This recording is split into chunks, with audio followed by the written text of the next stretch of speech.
drowning in project chaos and endless to-do lists?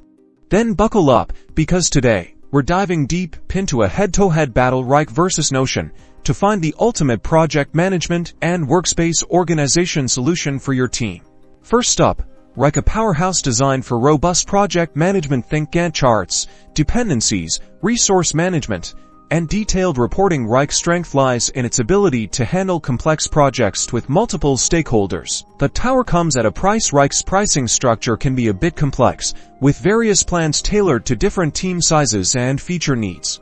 Ranging from free to enterprise-level tiers, it's important to carefully evaluate your requirements to choose the most cost-effective plan. Now, let's switch gears to Notion. Notion is a versatile, all-in-one workspace that goes beyond just project management. It's your notes app, your database, your wiki, and yes, even your project tracker. Think flexibility and customization. Notion allows you to create highly customized workflows using its building block approach. You can design project roadmaps, Kanban boards, wikis, and documentation, all within the same platform, making it perfect for teams who value creative control.